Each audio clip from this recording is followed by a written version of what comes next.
Good morning, good afternoon, good evening to everyone tuning in for today's panel discussion of the South Sudanese Women Intellectuals Forum.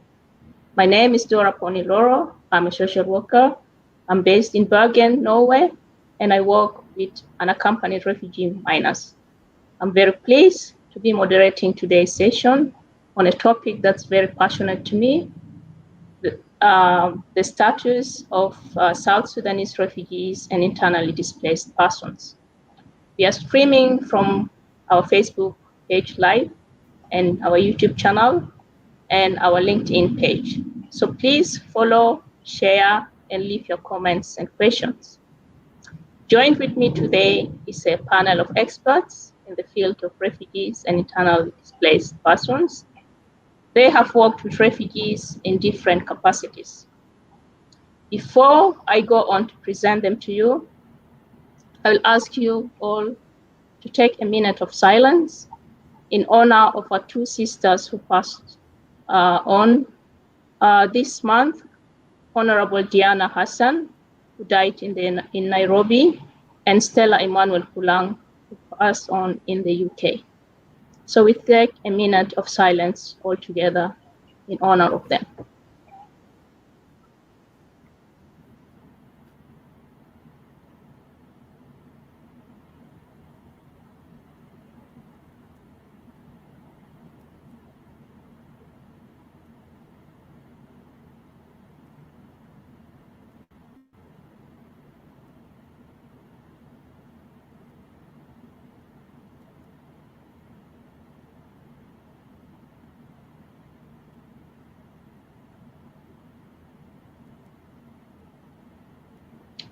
Thank you very much. May God grant them peace eternal. I'll go on and present the panel for you. I'll start with Dr. Kani Edwards. She's not here at the moment. I don't think she has joined in yet, but I'll take her when she comes in. So I'll proceed to Jocelyn Itorong.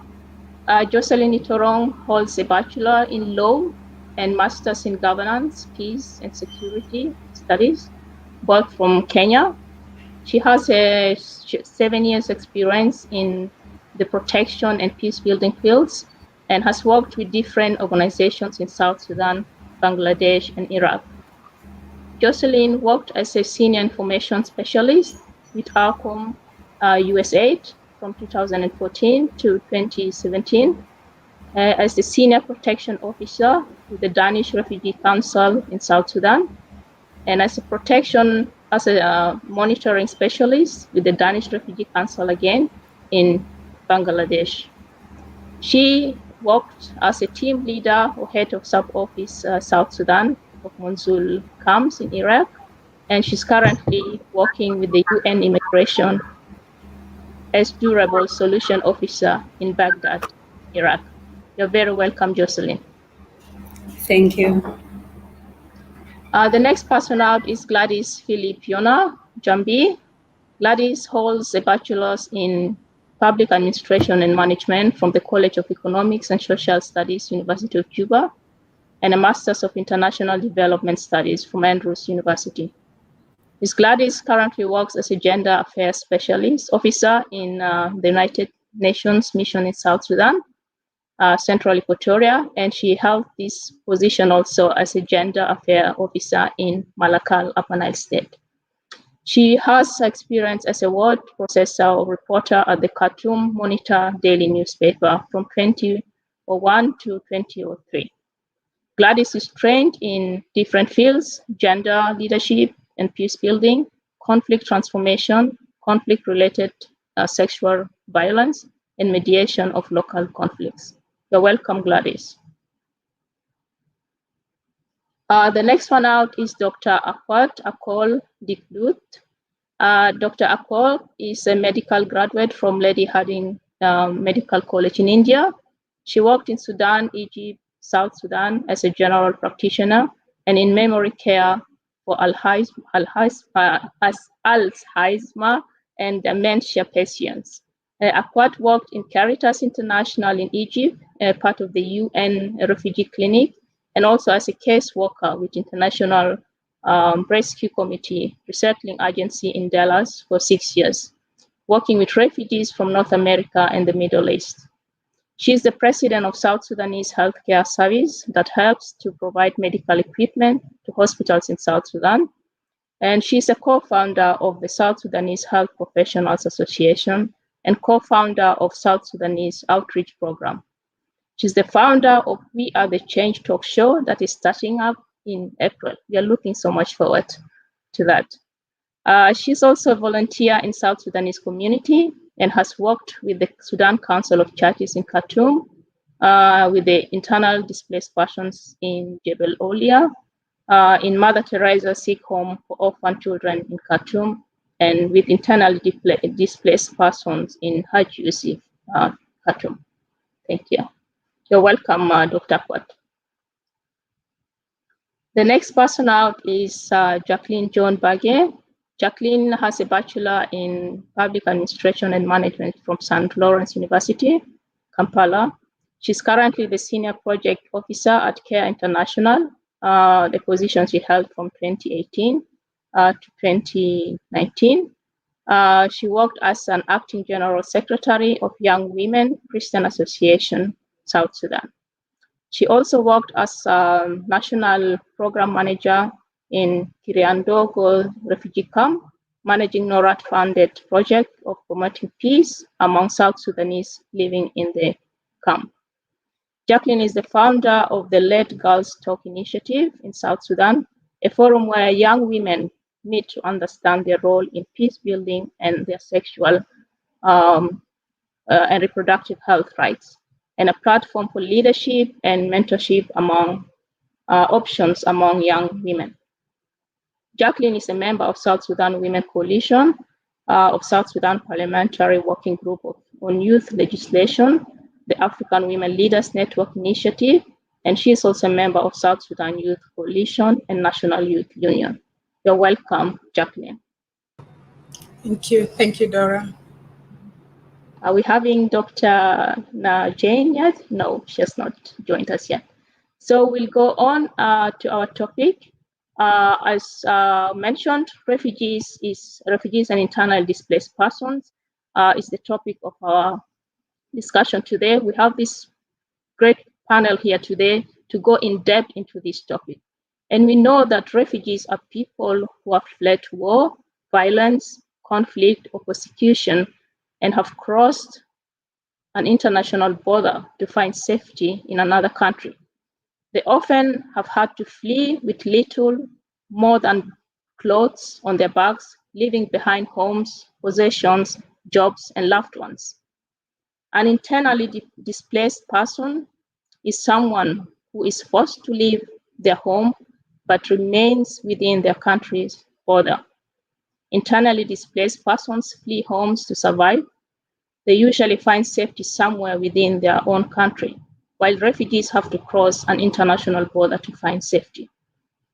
Since December 2013, brutal conflict in South Sudan has claimed thousands of lives and driven nearly 4 million people from their homes.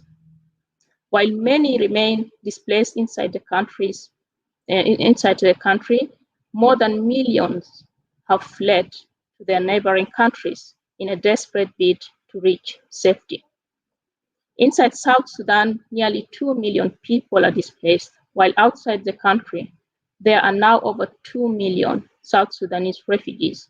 I'm one of them, residing in Norway. I came as a refugee. And mainly, we have also refugees in Ethiopia, Sudan, and Uganda. Many fear imminent attack or struggle with food insecurity.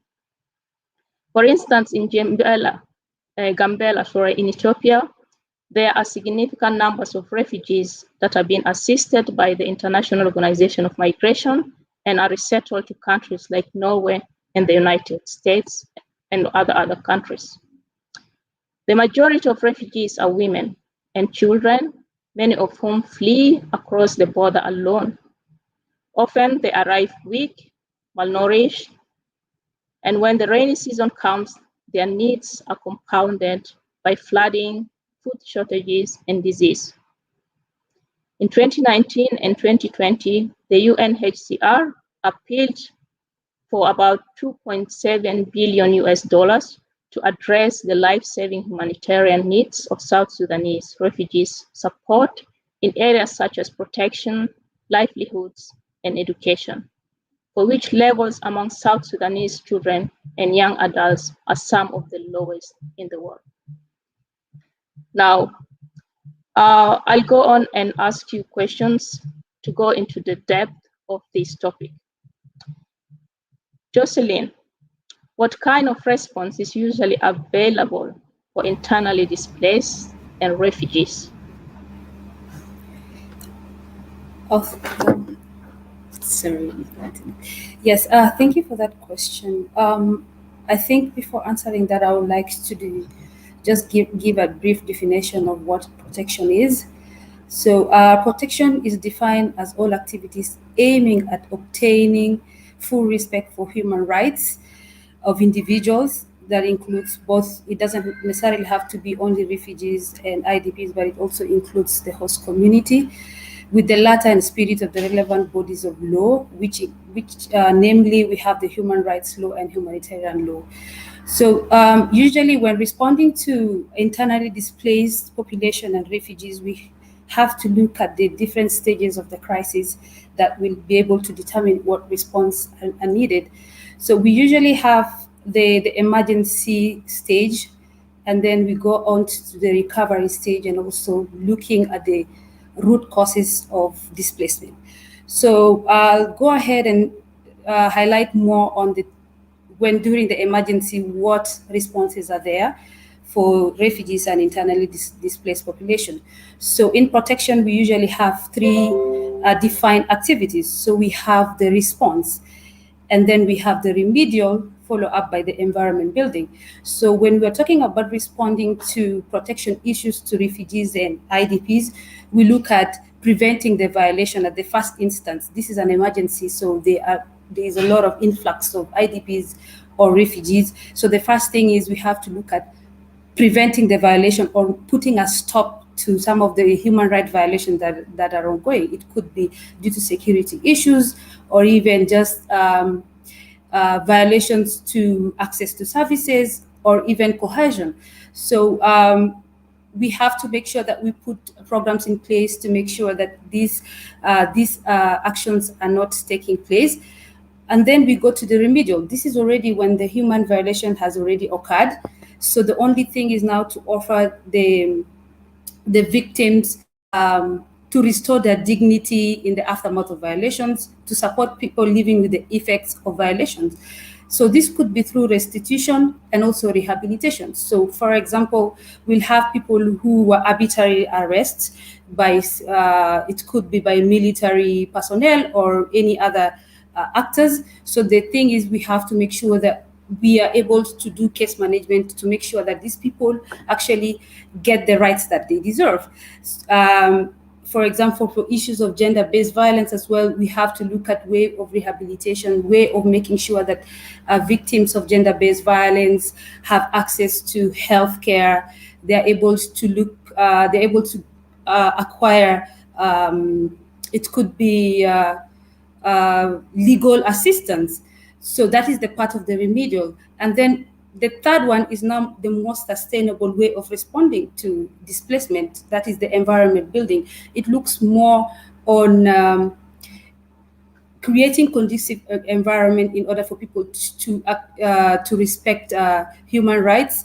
It includes like building capacity of local stakeholders, making sure that institutions are put in place, laws are being enacted, or laws are being respected in a certain territory, and also looking at changing people's attitudes towards human rights violation. It is more of a sustainable way of responding to refugee situation.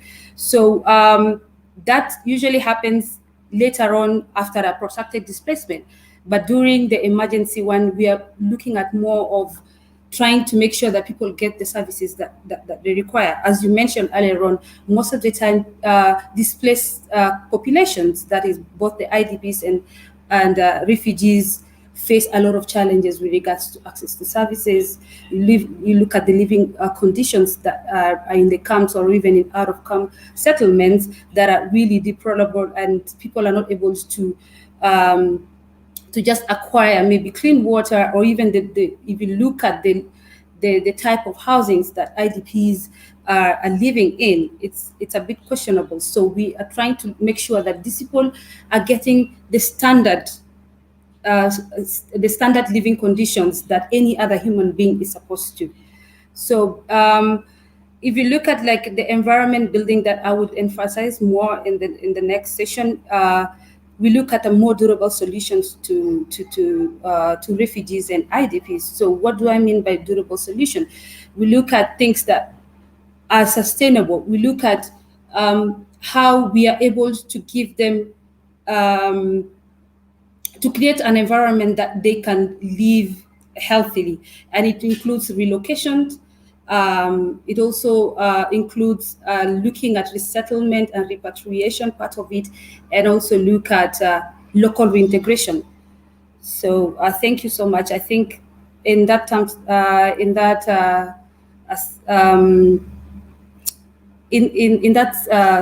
whatever, what do you call, in that phrase, I think I will go further later on to explain these things. Thank you.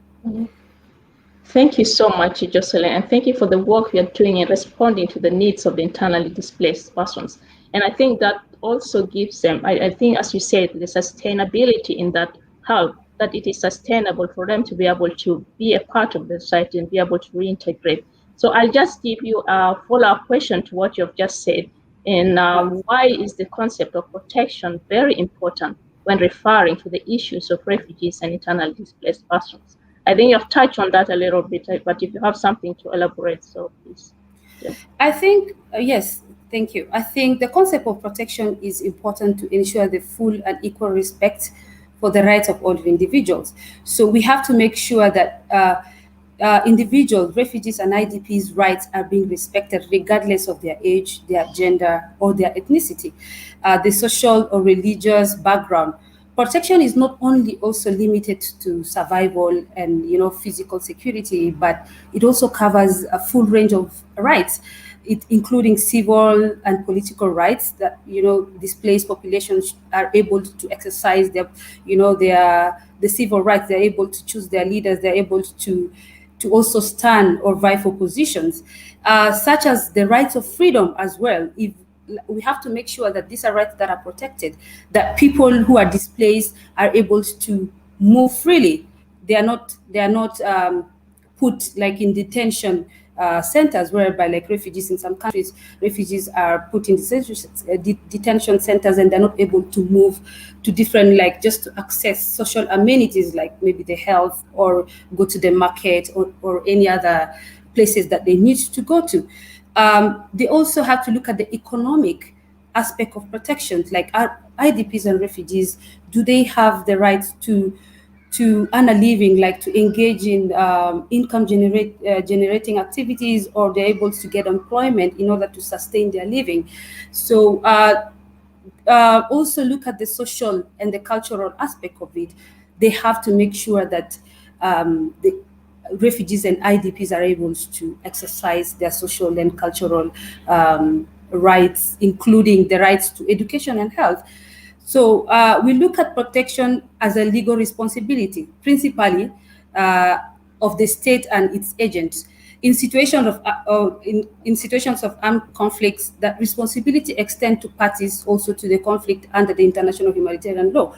So when there are issues of conflict or a war ongoing in a country, usually the responsibility lies to the government, and most of the time the humanitarian actors are just acting as complementary to it. So we have to make sure that this concept of protection is seen from that angle, that the government has the sole rights to make sure that people's rights are protected. So if you look at, sometimes people ask, what are we protecting people from? So what is protection and why is it important? We have to look at the three things that we are protecting people from. First, violence. We're trying to make sure that people are not subjected to violence. It could be physical violence, emotional violence, all types of violence. The second one is also deliberate deprivation. So what do I mean by deliberate deprivation? It means that there's someone deliberately making sure that IDPs and refugees are not able to exercise their rights. So maybe they'll be discriminated against due to it could be to their ethnicity or maybe to their religious affiliation. And then the third aspect is also to look at the cohesion. We have to make sure that we are protecting people from being coerced, being forced to do things that they don't want to do in a normal sense that they wouldn't do it. That could also include like modern day slavery. It could be forced labor that we are subjecting IDPs and refugees to. So in a nutshell, it is really important that this issue of protection is addressed in order to make sure that IDPs and refugees are fully protected, their rights are upheld, fulfilled, and respected. Thank you. Thank you so much for a deep enlightenment about the protection of internally displaced. It is a responsibility not only of the government, the organizations that are around, but also the people surrounding, that the rights of the refugees or the internally displaced people are being taken care of and granted them. Thank you so much, Jocelyn. I'll go on to Gladys. Are you there, Gladys? Yes. Who are the internally displaced persons in South Sudan, and what are the most crucial priorities for them? Yeah, back to you. We can't hear you. You're muted. Gladys, you are on mute.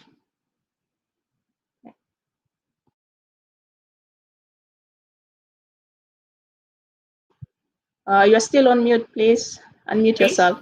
Yes. You're on mute. Yes. Can you hear me now? Can you hear me? Can you hear me? You're still on mute, please. Unmute yourself. Okay. You're on mute. Yeah. Yes. Can you hear me now? Can you hear me now? Can you hear me? Yes. Go on. Can you hear me? You're still on mute, please. Unmute yourself. You're on mute. Yeah. Can you hear me now? Can you hear me now? Can you hear me? Yes. Okay. Go on. Good Can you hear me? You're still on mute, please. Unmute yourself. Because You're on mute. Yeah. Can you hear me now? Can you hear me now? Can you hear me? Yes. Okay. Good afternoon, Dora and colleagues. I'm happy to be part of this panel.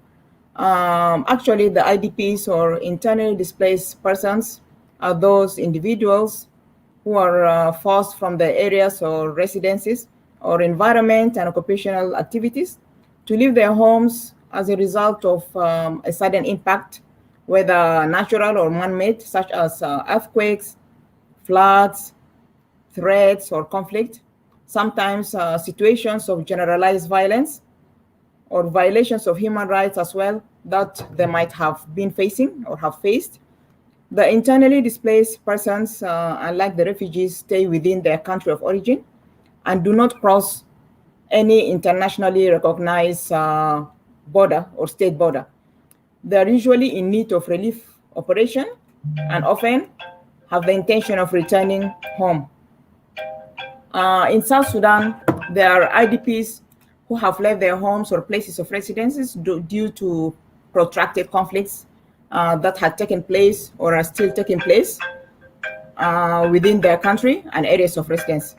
The conflict that erupted in South Sudan in 2013 as well as in 2016 respectively had forced thousands of people to flee their homes and to abandon their livelihoods and further to seek protection in the United Nations bases in areas of Juba. We have also in Malakal, we have in Bentiu and in Jonglei State, Bor particularly.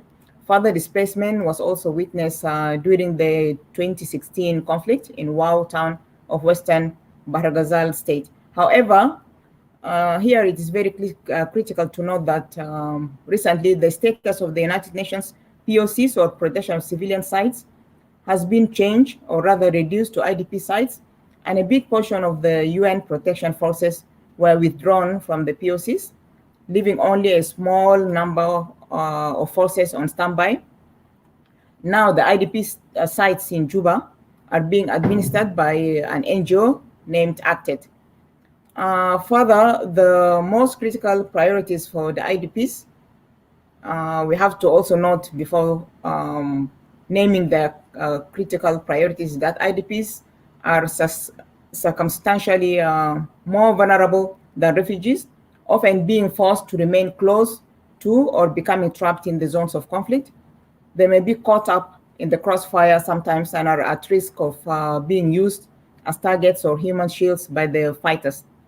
Displaced populations in general suffer significantly higher rates of death mortality than the overall population, as they remain at high risk of physical attack. There are also sexual assaults, sometimes abduction, and are often deprived of adequate food, healthcare services, shelter, to say the least.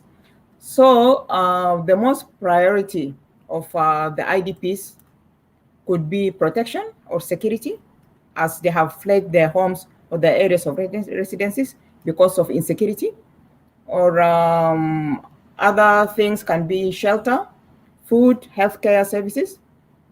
Then the other priorities could follow, which could be perceived as less important to the IDPs, such as education, livelihood or economic activities, social activities, and sometimes family reunification for relatives that were lost during the conflict or during the running up and down. Over to you, Dora. Thank you so much, Gladys. I just have a follow-up question in regards to what you've just said. We have seen a big number of South Sudanese refugees in the POC, in the POC, as you said, in South Sudan.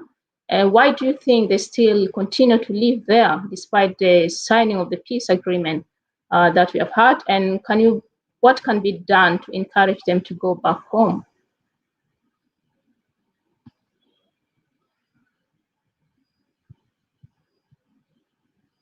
With me, Gladys. You are on mute, please. Can you unmute yourself? Okay, unmute. Okay. Yeah. Yeah, please, can you come again? Yeah. We have seen that the number of South My line is Sudanese living. cutting, I don't know. Are you getting me?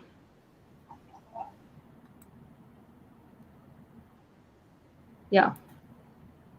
We have seen that the number of South Sudanese living in the I can't get you, Dora. Sorry.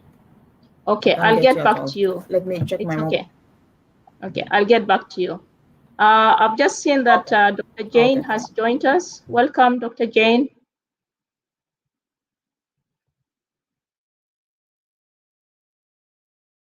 I can't hear you.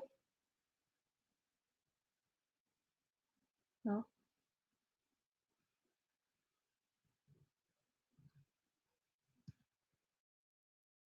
I think we're having some technical problems. Yeah. I'll move on to Dr. Akwad. Kindly walk us through what usually happens to refugees when they go into a new country.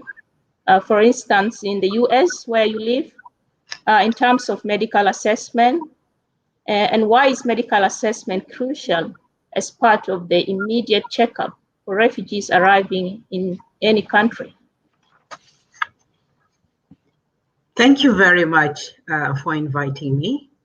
It's an honor to be one of the panelists with these great women. And I would like to thank the South Sudanese Women Intellectual Group for the great work that they are doing to inspire and also to empower women. Madam Aisha, I would like to say congratulations for the award that you just won. Coming back to your question, I was a former refugee. I left Sudan because of the war, and I was accepted by the UNHCR in Cairo in 1999. I will share with you what were the medical assessments that were done and why? Some people might wonder, why do you do these tests? The tests are usually done to prevent importation of diseases from the country where the person is a refugee to the country where they are going to be resettled. Let's take an example of COVID-19. COVID-19 started in Wuhan, China, and it spread all over the world. The same applies with other diseases.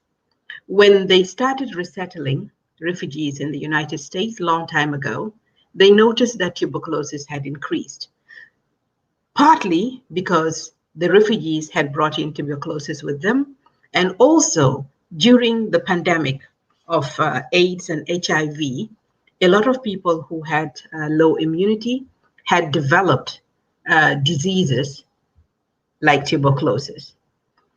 Because of those reasons, the host country or the country which is receiving the refugees, for example, during our time, it used to be Canada, US, Australia, New Zealand, Norway, where you are from, Madame Dora, and so many other countries have been receiving refugees.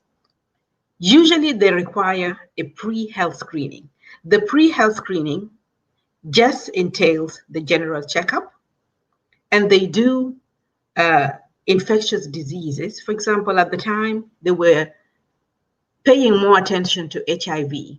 And in the olden days, they would not even allow people who were HIV positive to travel. But now that has changed. They still do the test for everybody, and even for STDs, like gonorrhea and syphilis. They will do the screening for that. They also do the TB testing and also the chest X-ray. These are done in the country where you are. And if there are any diseases that are found, you will be treated. During the general checkup, if you have hypertension, diabetes, and all that, they will do interventions to treat you for diabetes, hypertension, even tuberculosis. If you are active, you have to be treated first. And that is why sometimes you might have heard for some refugees that they were held back and could not travel because they were found with certain diseases. To the South Sudanese people or refugees in general, that does not mean you are not going to come. You already have a case, so don't fear. When you are told that you are sick, undergo your treatment properly. I remember when we were in Egypt, people used to say, if you have hypertension, you will not travel. If you have diabetes, you will not travel. That was not true. And people will go to the extent of drinking a lot of fluids or eating garlic so that when they go to the medical test, they will pass it. So these were some of the traditional practices that people were doing so that they will not get the disease. But that is wrong. These things are done to protect you, to give you treatment, and also to protect the country where you're going. Once you travel, sometimes they do, for example, medical evaluation, chest X-ray. They do even blood test in the country where you are until you travel. Now, when in my case, when I came to the United States, I was resettled by IRC. That was in 2000. The first thing that they did, they came and did a general checkup. The general checkup will include taking my weight, taking my height, examining me, and listening to any complaints I have. Be mindful that most refugees live, and these are the things, the challenges I will talk about. They live in conditions that are difficult. They live in places where there are really no health services or where the sanitation is very poor. So when they come, they have to do the stool examination. Amoebasis is very common. Some of these infestations, worm infestations, are very common. Ascaris, bilharzia. So people are treated for those. And also at the same time, they do vaccination. They look at it. If you have your vaccination record, you give it to them, then they will look. Each country have different vaccines that are slightly different from what is in, for example, in Sudan. Once you come here, if you don't have your records, they start it from the beginning. And with most of the refugees in United States, if you don't have your vaccination record and if you don't have your medical record that you have done as a refugee, you cannot apply to become a green card holder. And then after being a green card holder, you become a citizen after 5 years. So it's very important that you come with your documents of the checkup from your host country to the country where you are being resettled. Once you are here, they check your eyes, they check they do dental checkup also for you. And then if you have any diseases, like for example, we have elderly people who have come here with stroke, diabetes, hypertension, and also asthma. Accordingly, you will be referred to the services where it is needed. Now, why is it very important that we do all these tests? We don't want the diseases to be transported from one place to the other. Let's take, for example, inside Sudan. We have onchocerciasis. It's very common in the Ju River, right? Even also in Sudan, the Masiriya and some people from Abyei and Awil, we have noticed they have certain diseases, like sickle cell anemia is very prevalent. So because of all these reasons, once you come to another country, we don't want things that have already been eradicated. Let's say in the United States, polio is not there, but we still have polio back home. Even some of these worms that we talk about, they are not very common here. That is why they have to do all the tests to prevent the importation of diseases from one country to the other, and also to treat the refugees who are coming in sick. If you have HIV, there are programs that are free under the Ryan White Foundation, for example, in Dallas. I used to work with refugees from North Africa and also the Middle East who were HIV positive or who were full-blown cases of HIV. I used to help them to access medical services. Services are free. Once you have a certain kind of income, you get those services for free. You have Medicaid given to you the initial 8 months, and it covers all your treatment to cover all these basic needs that you need so that you get treated. Now, if we look at the situation now, lockdowns are important to prevent diseases from being transmitted from one place to the other. In the case of coronavirus now, we saw the European countries went on lockdown when there were strains. South Sudan was on lockdown. Nowadays, Kenya has gone into lockdown. America was in lockdown for a very long time. So those are the basic reasons why we do the checkup, so that we can detect diseases and do interventions and also do mental evaluation.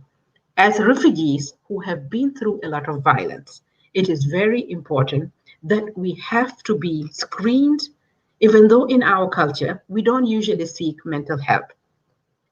But mental health is a big issue. I remember when I worked with the Lost Boys, because of what they had gone through, IRC had suggested that most of the Lost Boys have to go through counseling. They refused at the time. That was almost 20 years ago. Now, I can tell you that I can see the effects in our community, not among the Lost Boys alone, but even us, the other people who came from Khartoum, from Cairo, from Ethiopia, and other countries. The stresses that we have gone through, and then the stress that we are living in, has led to mental illnesses. That's why it's important that we have to do the mental evaluation. And remember, we all suffer from PTSD. I, for example, 2013, we were in Juba. I was working at the Juba Military Hospital. I had resettled back with my kids in 2013 in October. 2 months and a half later, the war started. I cannot go to fireworks today. I stopped going because I remember the first time I went, my heart was racing and the sound of the fireworks sounded to me like the same bullets I heard. So imagine all the people who have been in the war-torn areas, they suffer from PTSD. And that's why it's important to do all these health screening. I will stop here and I will let you go ahead with your other questions. Thank you so much, Dr. Kwat, for walking us through this the importance of medical assessment for refugees. And I can so much relate to your experiences of trauma, because the trauma that we have experienced going through the war, being resettled in a new country, and having to integrate with all the new contexts and things that we have to learn. And my experience here with young unaccompanied refugee minors is that most of them would not seek help, especially psychological help, because of the cultural norms that they're used to from before, knowing that going to a psychologist is not something they're used to. So how do we break that barrier of accessing help when we know that we need that help? And especially for our children, because we know that many refugees resettled come with children that are traumatized, but sometimes the parents would not consent on the papers that need to be assigned on for the children to get the help, necessary help at school, the daycare, or even at the university. So if you can just say something a little bit on that, Akwat.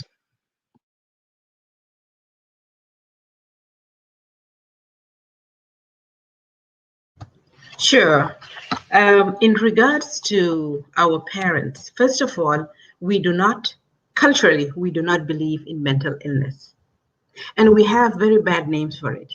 We say filan majnoon, filan gadidalla, hysteria. Okay? When you are too stressed, you can go to a level of hysteria. In our community, especially if it's a girl, it is not pretending, it is a cry for help. We have all been through that. Let's take, for example, our children. Our children nowadays in the Western world, we want them to be South Sudanese, but they are born here. They want to join in. They want to be like their peers. So they are undergoing a lot of peer pressure. And that is why in our community nowadays, we're seeing a lot of our youth are committing suicide. A lot of our youth are drinking alcohol. A lot of our youth are turning to drugs. What can we do as a community? The same applies to older people, older men, and even women. Because I have worked as an interpreter and still do. I have heard of women who have been arrested while drunk. In Sudan, this will be unheard of. But the cultural shock that we have come to is different. We are trying to adjust. I remember a young Sudanese man was saying, I drink to forget the trouble I am in, the troubles of war, the troubles of losing a job, because adjusting to a new culture is something difficult. Imagine somebody being brought from the village who does not speak English and brought to a country where you are told, in other countries it might be a little bit different, but in the United States, I remember when we first came, even though I speak English, it was very difficult for me to adjust. Think of other people who do not speak English. When they first come, they are thrown into the market to go and work in the companies where they don't speak. They are doing jobs that they have never done before. So that gives them a lot of stress. Money is something new that leads to conflict in families. Families are breaking up. We have a lot of single mothers, a lot of single fathers. We have a lot of kids who do not have the father figure in the house. Will we be different from the community of the African Americans that are here? We will not. South Sudanese people, open your eyes. We have to do something. You are the change, I am the change. And that's why today we are talking about this, the challenges that we faced. People are being arrested for drugs. People are being arrested for alcohol. People are being arrested for violence. All these are not rooting just only from being here. It has a previous history of trauma. which is still affecting them. And now I have even interpreted for people who are in maximum security prisons due to mental illness. So I will stop here. Even though our kids, for example, in Egypt, we have seen them. Our kids in Australia, when I went to Australia in 2019, the week I arrived, that was the time they arrested 57 of our youth. They are breaking cars, they are stealing cars, they are using drugs, they are even enslaving their girlfriends for money. Young kids are leaving their homes from very good families. And a lot of kids are getting mentally stressed and are getting treatment. Parents, if somebody says, I remember a young girl had gone on the computer, and most of the computer for our kids online, they are being monitored. This child had searched up what to do if you want to commit suicide. When the mother was told, the mother was in denial. She told the teacher, my child is okay. Your child is not okay. If the teacher brings it to your attention, seek help. There are a lot of counseling. Nobody is going to talk about it. It's going to be you, the teacher, and the parent and the child. That's it. Seek help, and I will stop here. Thank you. Thank you so much, Dr. Kwab. It's a very deep things we have to reflect on and see how we as a community can help our young ones and even the parents to be able to go through these challenges. So thank you so much. I'll move on to Dr. Jane. It's again in regards to the diaspora, refugees in the diaspora. Yeah. Do you hear me now? Yeah, I can hear you. Can you hear me? Yes, good. Okay. Yeah. What is the difference between urban refugees in the camps, IDPs, immigrant and dual citizens? And why is it that most refugees are women and children? And what do you think is pushing them to the limit? Okay. Thank you, Dora, and thank you, the other panelists. I'm sorry for coming late because I got the wrong time. I was given the time at 11 a.m. Eastern time or New York time. So I was just waiting for the time to join the meeting. Then I found your missed call and then I called, but I was scrambling. So let me just go direct to the questions. And I think these are like a compound questions. So it's going to take a little bit of time to provide this distinction. And I think for us to understand the difference between the different categories that you just mentioned, whether a refugee or internally displaced and others, we have to explain what they mean actually. And I think Gladys already explained the IDPs, so I'm just going to skip that. So for the refugees, actually, the refugee is defined based on the 1951 United Nations Convention relating to the refugee status, and also the Protocol of 1967 of the Geneva Convention. So according to these two conventions, the term refugee actually applies to a person or any person who is outside the country of their nationality because they have or had well-founded fear of prosecution by reasons of their race, religion, nationality, membership of a particular social group or political opinion.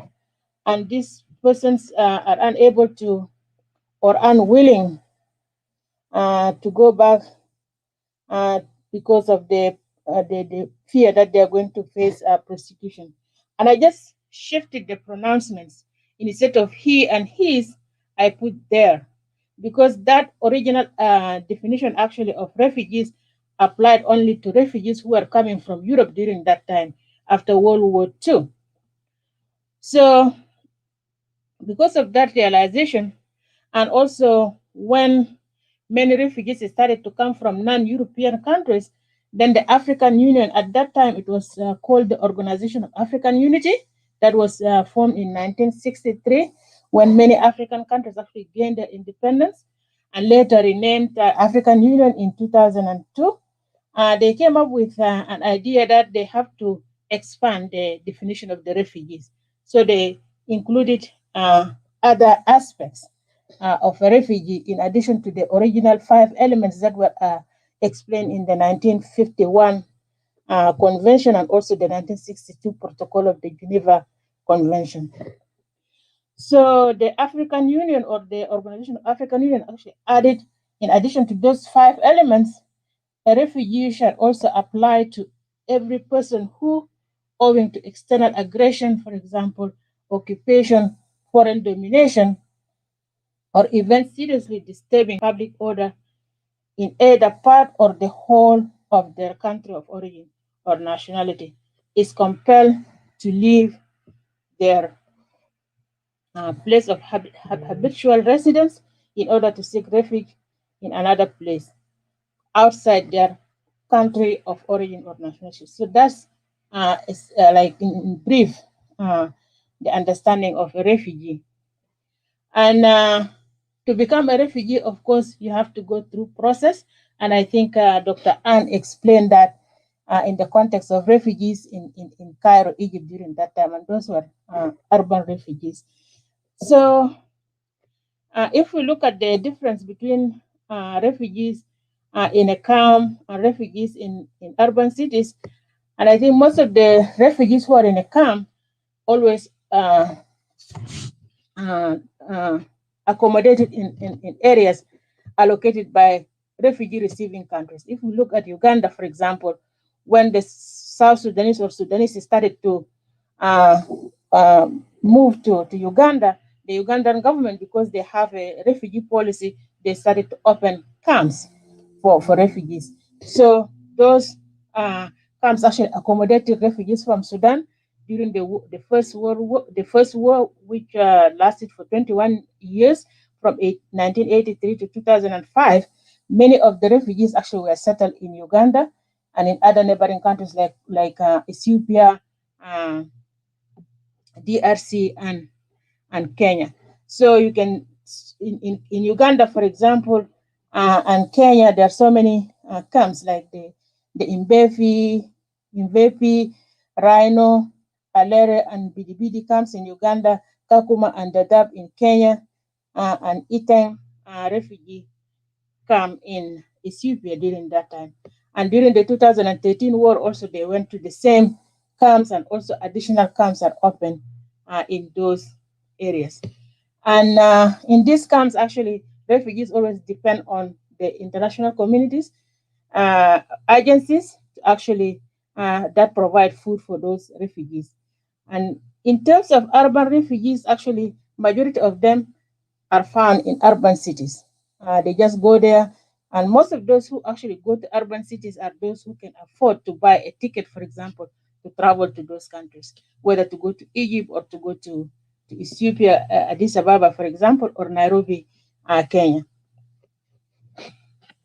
And these urban refugees, actually, they must register with the hosting state authorities and the UNHCR office in the hosting country, for example, to obtain ID cards that can indicate that they're actually urban refugees.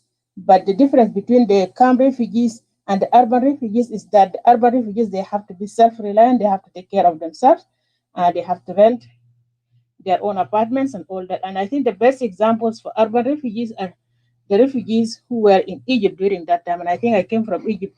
I think I left before Accord was there. I was in Egypt at the American University in Cairo. So when I finished my studies there, I just decided to move to the West. So those who were in Egypt, for example, at the beginning, they were not accepted as urban refugees. And the reason was because there was that agreement between Egypt and Sudan at that time that was signed in 1974, and then later in 1982, which is called the Takamul Agreement, or the Integration Agreement between Sudan and Egypt at that time. So if that integration was there, when you come from Sudan to Egypt, you are not considered a refugee. You are just in your second country. And that actually became a major problem for so many South Sudanese during that time, because they wanted to be accepted so that they can apply for resettlement program. So some women actually in 1994 actually went and sat in at the UN office in Zamalek. And they sat there and they demanded the UNHCR office actually to start allowing South Sudanese to be refugees. And then they were chased out from there. The UNHCR called police and were chased out there. So that demonstration actually developed to the level that actually allowed and that actually paved way for South Sudanese to be accepted as refugees, urban refugees in Egypt. And that actually started in late 1994. The demonstration was on October 1994. And that actually paved way for South Sudanese to be accepted as refugees. And there's a process that they have to go through, but I'm not going to go through that process because of the time constraint. And then also the other urban refugees are those in Uganda. Many South Sudanese actually are in Uganda, others are in Kenya, for example. But it doesn't mean that being in the city, everybody is a refugee. Not all South Sudanese in Kampala or in Nairobi are refugees. Some of them just they went there because they have the means to do that and they settled there. And there's so many government officials who have homes and families who are staying there. So we have to make that distinction also, that everybody who lives in the city is a refugee. And I think Gladys already explained about the internally displaced persons, so I'm not going to go through that. But there's so many examples of IDPs, those who are in the POCs or in many parts of South Sudan, for example, and also during the 21-year civil war, many South Sudanese communities in the rural areas, for example, were pushed from the rural areas to the urban cities, particularly in Juba and Wau. And also so many of Sudanese during that time also were taken to Sudan as internally displaced persons. And then in terms of immigration or immigrant, what's an immigrant? An immigrant actually is somebody who moved away from their original home and went to another country beyond their national or original country of origin, for example. And many people who are living here in the United States, for example, they are immigrants. And there are so many factors that push people to immigrate. Some of them are economic, others are educational opportunities that they want to seek in those countries, and other factors that are related to that. And also, when we look at the immigrant, we have to look at the concept of immigration itself. Immigration and migration sometimes are used interchangeably, but they mean different things. Immigration means somebody who is moving away and wants to be there permanent. He wants to stay in the country of destination in a permanent status. But migration actually involves movement within the same country. So you move from one location to another. Maybe you are looking for a job or you are looking for studies, and then the intention was not to stay permanently, but to go back to your own original country. But sometimes some people decide to stay there permanently.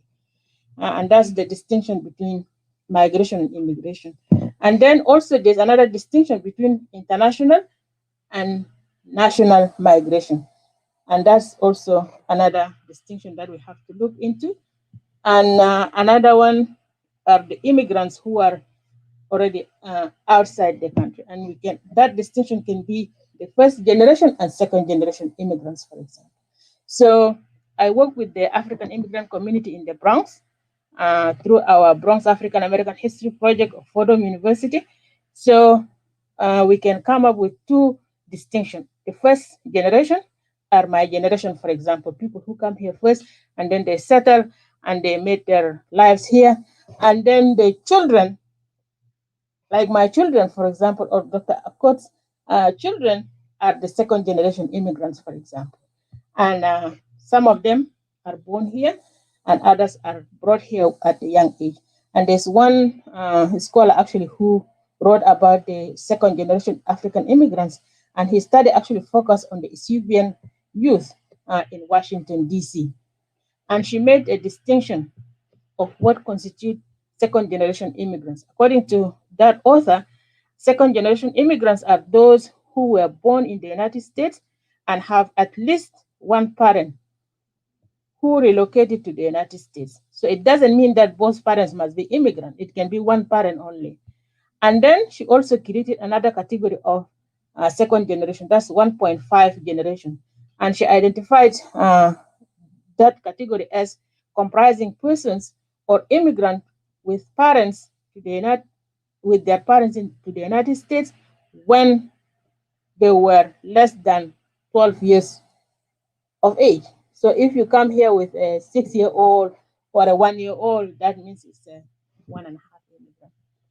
So I added another concept also, asylum seekers. Asylum seekers is another category that is also relevant to our discussion here.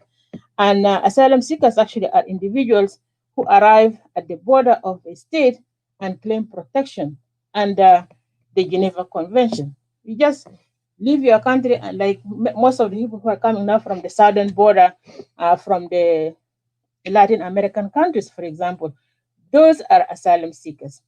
And because of the fact that the country that they're coming into, they didn't determine whether these people actually can be refugees or not.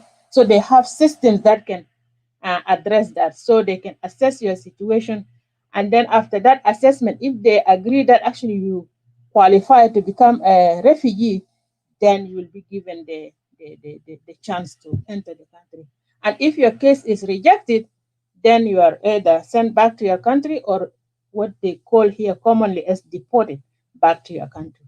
And that's the status of the asylum seeker. And that process actually takes longer sometimes. It takes maybe a year, 2 years, or several years. So that's another situation.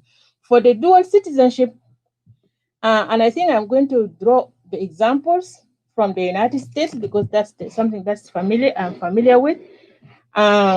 Dual or multiple citizenship means when 2 or more states claim the same individual as belonging to them. Like if I'm from Sudan, for example, and then I claim citizenship of the United States, so I have dual citizenship. But this depends if Sudan actually is one of the countries that allows for dual citizenship, because other countries doesn't allow that. So for Sudan and South Sudan, actually they allow that. That's why there's so many South Sudanese who are either Canadians or American, and also they have their South Sudanese citizenship. And dual citizenship can be claimed through birth, for example, marriage. If somebody came here and married an American citizen, and then you can become an American citizen through a process also, not just overnight. Or claiming ancestral lineage if you are related to somebody who is originally from the United States or from that destination country, or through naturalization process. And I think many South Sudanese or Sudanese actually, and many Africans actually claim citizenship of the United States through naturalization process. And that's also another way of doing that. And I think a court mentioned that when people become permanent residents, for example, they come as refugees and then they adjust their status to permanent resident, becoming green card holders. Then after 5 years, they can apply for citizenship and they become American citizens or Canadian citizens. In the case of Canada, for example, it takes like you have the landed immigrant paper. And then after 3 years, you can actually apply for citizenship in Canada, and then you become a citizen. And I think that's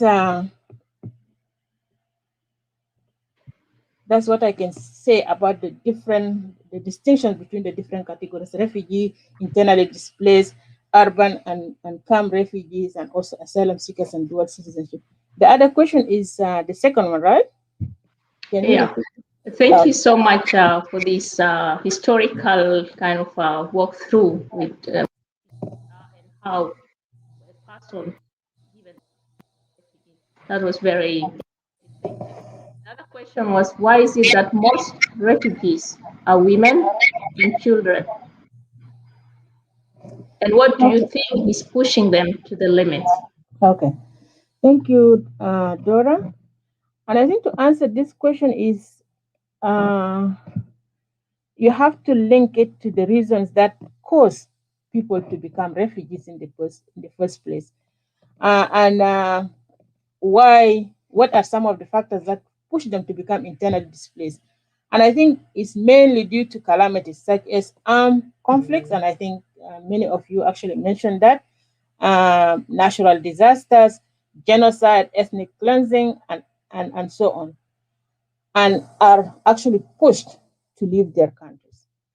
So many studies actually on conflict and wars globally and in Africa has shown that women and children are the most affected by armed conflicts.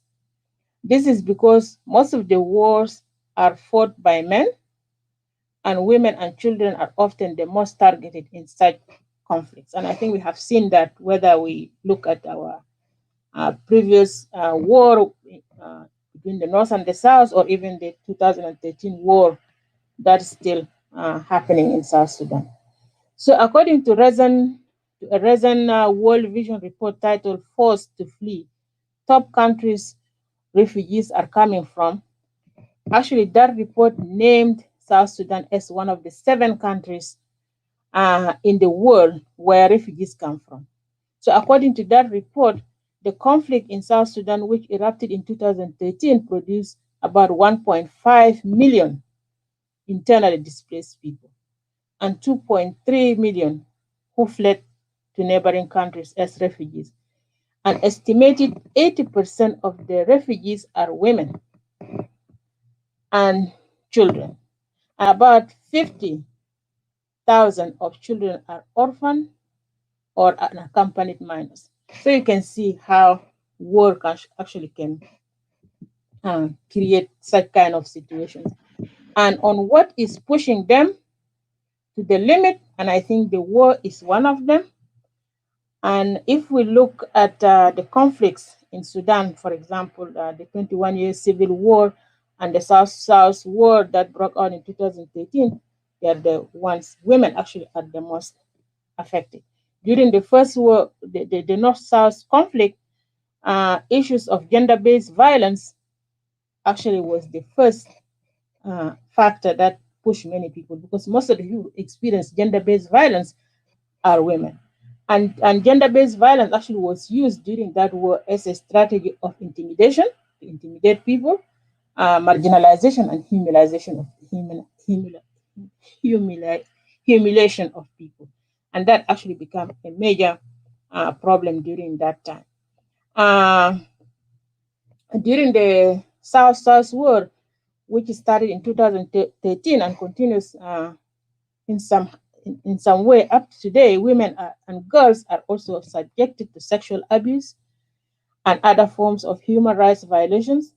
And these abuses actually and violations were documented by the African Union Commission of Inquiry on South Sudan report that was published in October 2015, and the United Nations Human Rights Commission on South Sudan, and that was published in 2016, and by numerous other reports that actually focus on issues related to gender based violence during that time.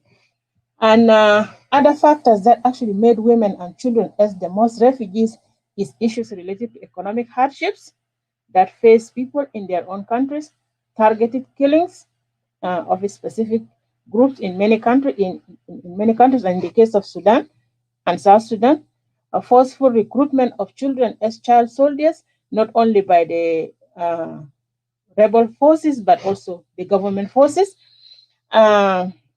Destruction of people's livelihoods are some of the push factors for women and children to be refugees. So that's what I can say about this. Oh, thank you so much. And this actually confirms the numbers we see of refugees being resettled. For instance, in Norway, very many single mothers with children being resettled as refugees. So yeah, thank you so much. I'll move on to Jacqueline. You've waited very long. Now, would you please tell us why it is crucial to include issues of women, especially young women, internally displaced persons and refugees, in policies in South Sudan and outside of South Sudan? Thank you very much, Dora, for having me in the panel today. First of all, it's very important to acknowledge that the refugees fleeing out of their country, it's not by their own decision making, it's because of the situation that pushed them to flee out of the country. That is to say that the refugees are part of South Sudan society, and they will continue to be part of the community where they were born or where they left in seek for refuge in other neighboring country or in IDP camps. First of all, for the government to ensure that it's important to also acknowledge that a majority of the people that flew out are women, just like Dr. Jane and other panelists have mentioned, that majority of the refugees and internally displaced persons are women and young women. These people flew out with several accompanied children who are not their own, and then who are unable to take care of themselves. And then they assume responsibility. Young women assume responsibility during a crisis when they are very young. In this case, I see that it's very important for government of South Sudan to have a clear policy that addresses the issues of refugees in South, refugees that are out of South Sudan, and also the internally displaced persons. The refugees who are out there, they have skill. Some of them have the skill and they have the potential to move this country forward. Whenever a decision is being made, it's important for their consent, for them to be consulted, so that their voices and their issues are included in any decision-making policy or decision-making processes in South Sudan. We also look at issues to do with reintegration of refugees. We've talked about repatriation, asking refugees to come back to South Sudan. Before refugees comes back to South Sudan, it's very important to ensure there are clear policies and strategies in how the refugees are going to be reintegrated back in society. Their needs are being catered for. When you look at refugees who have been out for maybe more than 10, 20 years, have established themselves, they have a source of income, they have a source of living that are, where they generate their daily income to sustain themselves. So when the government puts plan forward to, encourage refugees to come back, there has to be clear plan on the ground. There has to be clear strategy in country to see how these people will be supported, to see how they'll be reintegrated. One of the issues that we look at is there was $100 million that was put for development, for reconstruction of the country. Part of this budget has to ensure that government provides livelihood support to the returnees that are coming back home. They have access to entrepreneurship training and skills where they can be able to start, some basic economic activities, income generating activity, in order to reestablish themselves back in society. We also look at the need to provide trauma healing and services for the returnees once they come back, and also to bring returnees and host community and community together to offer general trauma healing and counseling, so that the community can accept. There is this tendency among those that did not flee out of the country and those that flew out. When they are returning back, they are not easily accepted in the community. So there is a need to ensure that the government convey a national peace dialogue among the citizen and the returnees, so that they can be able to feel that they are welcomed back, to feel that they are accepted by the community. And then we also look at the issue to do with gender mainstreaming in budgetary allocation in all aspects. We are pointing out the 35% affirmative action that has been allocated for women in the peace agreement. So to me, I don't look at the 35% as only allocation of leadership, but we also need to bring in the concept of budgetary allocation across all sectors and all ministries. That is to say that if there is a national budget being developed, there has to be gender mainstreamed in all aspects, putting in consideration issues affecting women and girls. When we look at access to health services or access to family planning in South Sudan, these are some of the key issues that women and girls cannot easily step out to pharmacy and seek to buy condom freely, for instance, or maybe seek for medical advice freely without being judged, without being asked. You are a young person, how can you come and ask for buy a condom? They begin giving you names that it makes you feel so uncomfortable.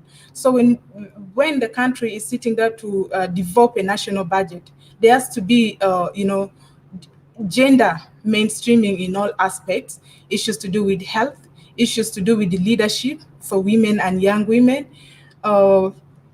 In most cases, we look at Ministry of Gender as the main ministry that should focus on supporting issues of women and girls, which is not the case.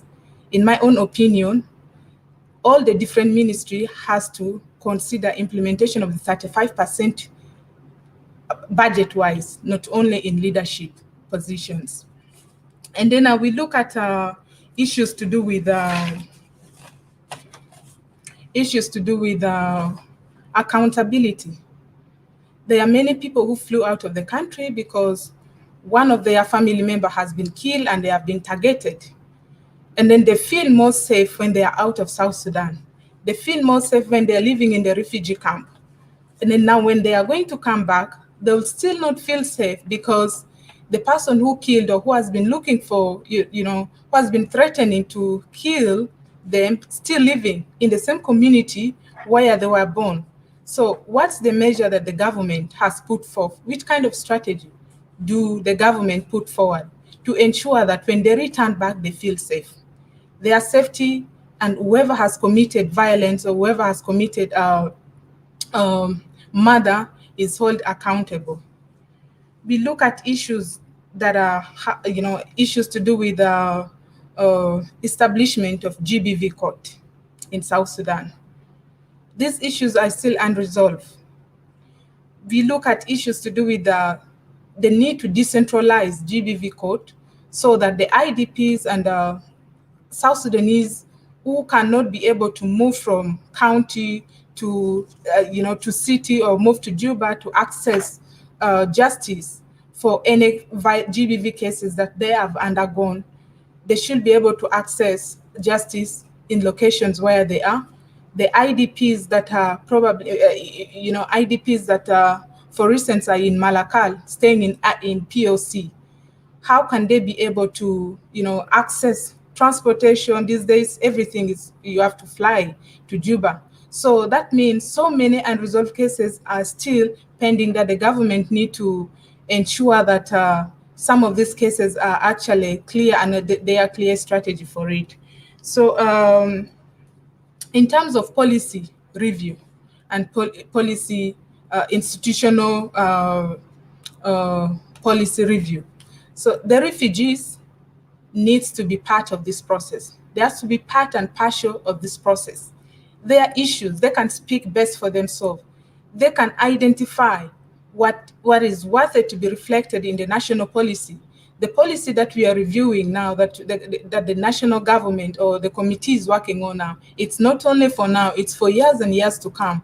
That means the more we ignore issues of the refugee, not including them to be part of the process of policy review, their issues will still be unresolved and it will still be unaddressed because we don't know what will happen. South Sudan is still a fragile country. There still are a lot of unpending issues that require, that will make people, there's still a lot of issues that the government needs to work around, that the South Sudanese need to work around to ensure that people feel safe when they come back home. And then we look at issues of education. Education system in South Sudan is still very weak. And then we have seen refugees, for instance, let's say refugees that are reintegrated and are now living as a citizen in other country, and then they are asked to come back to South Sudan with this kind of education system. How will they feel that the future of their children is safe? So these are some of the issues that when we are looking at returnees asking refugees to come back home, the government have to critically look at how to address some of these issues and have a clear strategy on how to make sure that people have access to services when they come back to South Sudan. So at time, in my own perspective, I begin to feel that UN and the government needs to lay down a strategy.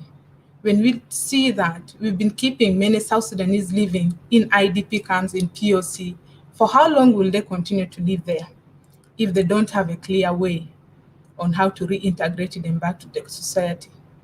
I know many development partners and agencies are doing their level best to provide the support that the IDPs and that the IDPs requires, but I think that there is a need to have a long-term strategic plan for the IDPs and the refugees when they return back home. Thank you. Thank you so much, Jacqueline, for walking us through these important policies that have and strategies that need to be in place for refugees to be reintegrated into the society. And it makes me think of these our young boys that were deported from Egypt back to South Sudan, and without any strategy to reintegrate them into society. And they have become like, some have become criminals, some have been doing things that are not good, and they have not gotten the help they should have gotten. So with strategies in place and policies, I believe we'll be able to reintegrate the ones that are returning back home and be able to access help and services for the ones that are living in there. And this gets me back to Gladys, the question that we asked you earlier, but you had to drop off. Now we see that there are so many South Sudanese refugees or internally displaced living in the in the box. Thank you, Dora and colleagues. Jacqueline has spotted light on a lot of issues regarding the refugees as well as the IDPs. But as you have asked earlier, Dora, about the South Sudanese who are living inside the POCs here in South Sudan, whether in Juba or Malakal, Bentiu, Bor, and Wow as well. We know that the displaced people always see some little tangible progress. They remain skeptical about the lack of full implementation of the peace agreement, especially here in South Sudan. Particularly the security arrangements. They may be afraid of resurgence of the ethnic violence that caused them to flee in the first place. They might be feeling insecure and thus unsure of going back to their areas of origin. Another reason could be attributed to the lack of basic services in areas of return, as mentioned by Jacqueline as well. Lack of healthcare services, education, access to food and water, and some of their houses could also be occupied by other people or might also be vandalized, and the properties might be looted. So another aspect of the reluctance of the IDPs to return could be the failure to hold perpetrators accountable for atrocities that have been committed during the conflict or during the war, including the widespread sexual violence. So generally, there is a lack of confidence in the current state of affairs. Equally, the prospects for returns will depend on building the confidence of displaced communities in the peace implementation and enhancing security mechanisms in the areas of return. So to encourage the IDPs to return to their areas, because the IDPs specifically tend to be subjected to heightened vulnerability. They're very vulnerable during the period of displacement and might be at the risk of facing greater threats or risk when returning due to a lack of effective monitoring mechanisms. For us here in the POCs, we see a concentration of international NGOs. The previous POCs actually now is IDP camp. There are international NGOs who are providing services in the POC. It has created a pull factor to the IDPs that offer the IDPs incentives to stay in the sites rather than returning home as ultimately intended. To address this issue, I think that the United Nations or the United Nations mission in South Sudan, where I work, and other development partners, they have laid a strategy of moving some services outside of the POCs, as well as from towns into rural areas, with some notable successes, for example, in Malakal and Bentiu. For instance, the congestion strategies of the POCs that happen also in WOW. Other steps that could be put in place might also include steps to mitigate the fears over personal safety by demilitarizing some potential areas of return, because you might find some military points or checkpoints situated in the areas where the returnees or the IDPs have been staying in. And then advancing the integration of security forces as well, and improving accountability would also increase confidence in the prospects for returns. Proper assessments of the return areas could also be carried out by either the United Nations and other humanitarian partners, including the government as well. Then they have to introduce rehabilitation projects, relief and development. All this should be availed in those areas that will encourage the returns of those IDPs. However, it should be noted that the policies that govern the United Nations bodies and some of the humanitarians should not force IDPs to choose between receiving protection and accessing essential services, because it may have other negative implications on the IDPs or the returns themselves. That's why returns should be voluntarily carried out or administered, but with proper monitoring mechanisms. Over to you, Dora. Yeah. Thank you so much, Gladys. You have mentioned about accountability for perpetrators, rehabilitation of the internally displaced persons, and security. Their security and safety. You have mentioned. Yeah.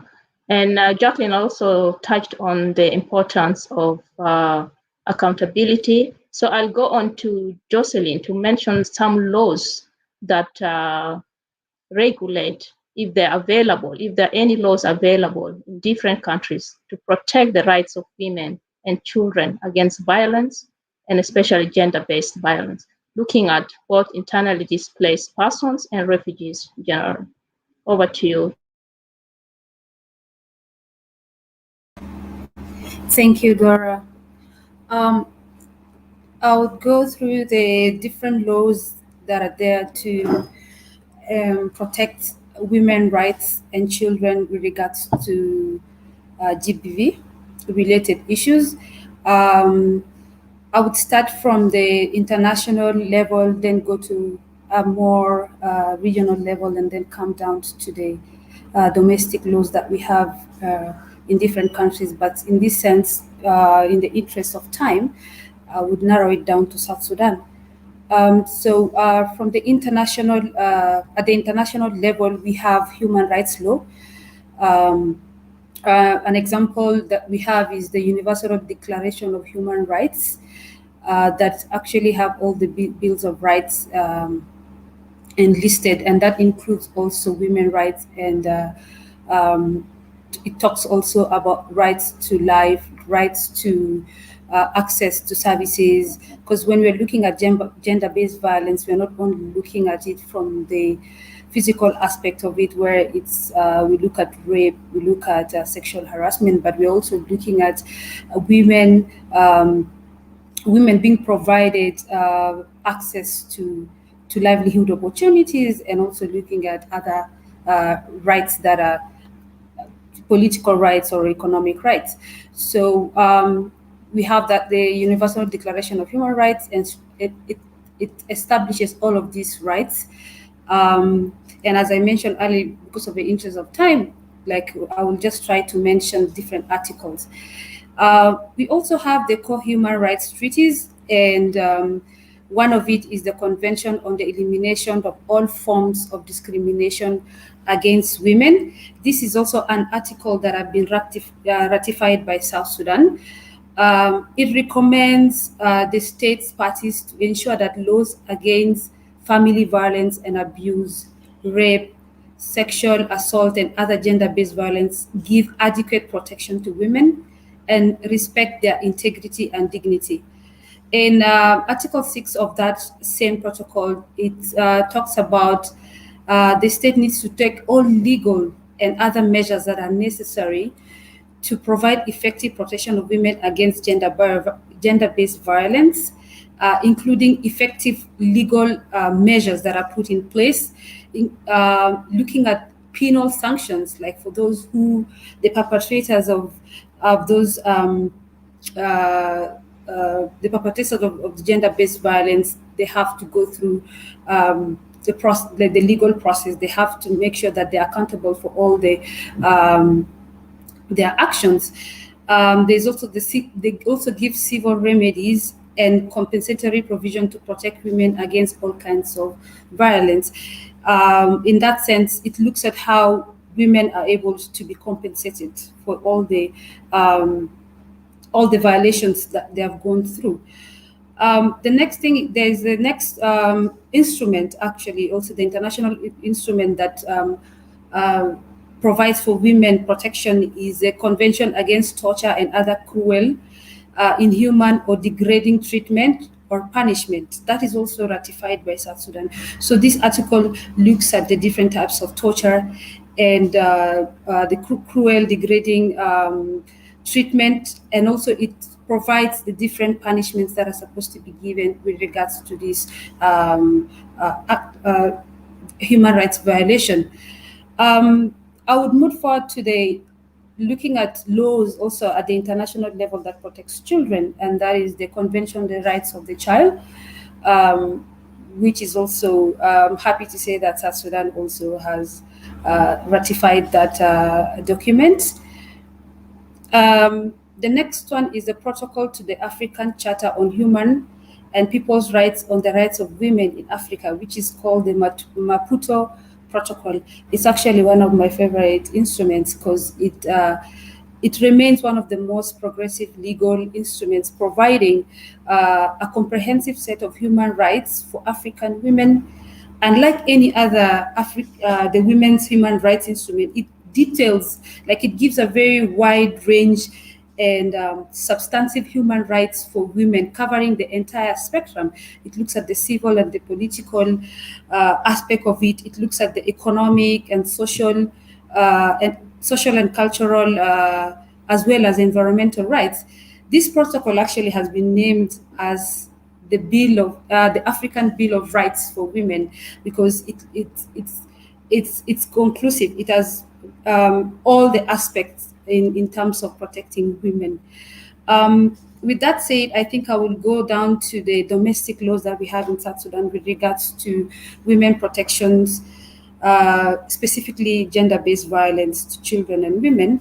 We have the Constitution of South Sudan, the Transitional Constitution of South Sudan, and it enshrines actually the Bill of Rights.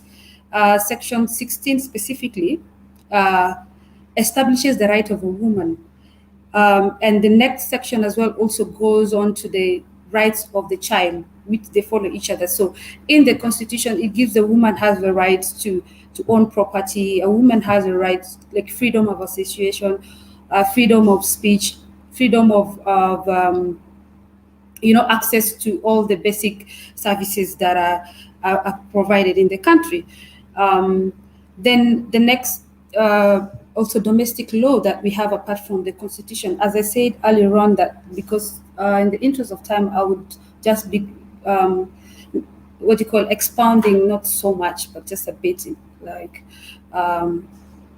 mentioning and highlighting the most important parts of it. So we have the Penal Code of South Sudan. This is the criminal code.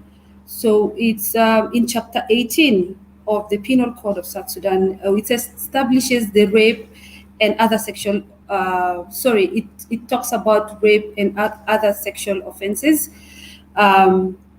It gives also it also talks about offenses against morality, and gives also the different punishments that are the different punishments for these specific actions. Chapter 28 also of the Penal Code also talks about sexual harassment, and the next one is also a very important one, which is a section 20 of the Penal Code, talks about abduction of women to compel her for marriage. So we've had a lot of issues in the country where the many women and girls being forced and abducted in order to be, to be married to someone who is not of their choice.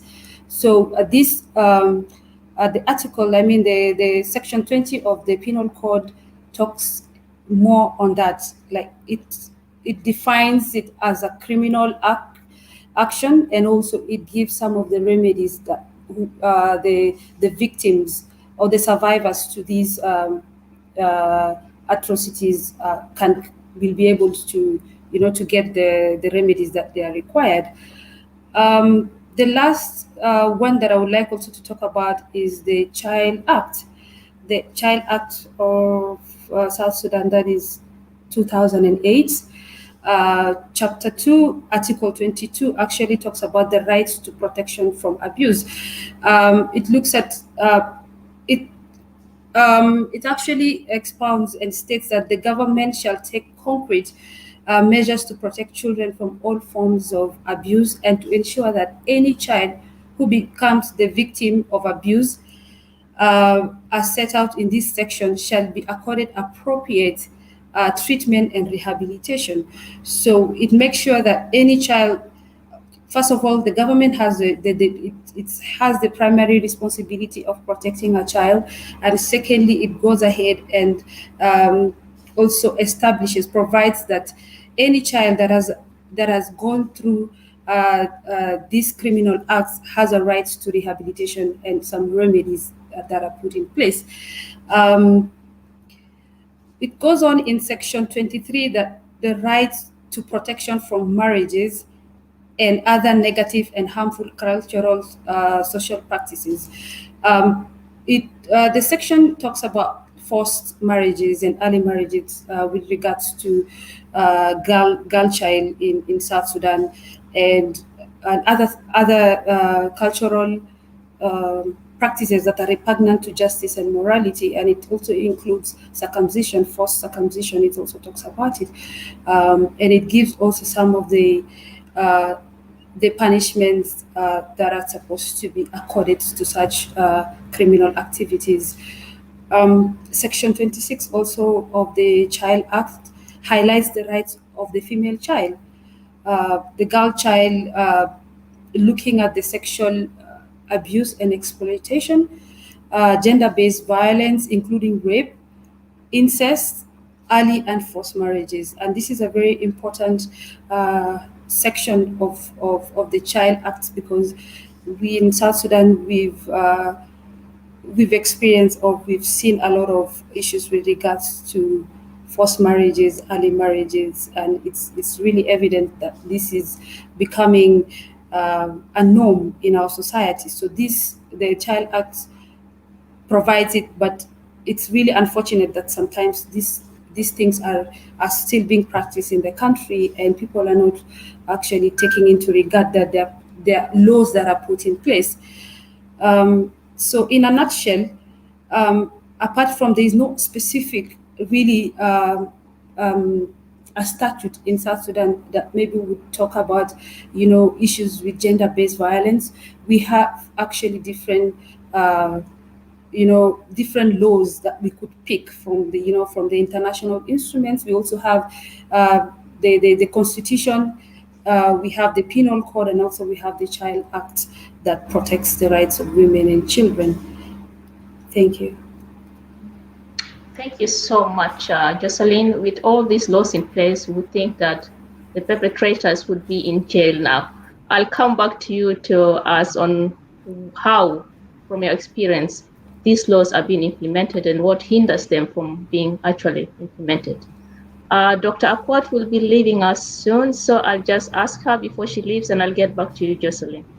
Thank you. Yeah, Dr. Akwat, based on your experiences in the diaspora, what do you think refugees in the Western world, are treated better in the countries than the countries in the neighboring South Sudan? On what words of encouragement would you give them, our South Sudanese brothers and sisters living in their conditions in the internally displaced camps and as refugees in other countries? Please, if you could do that in Arabic, I would really be grateful. Thank you. All right, the whole, thank you. Is it the whole question or parts of the question? You can choose. Okay, all right.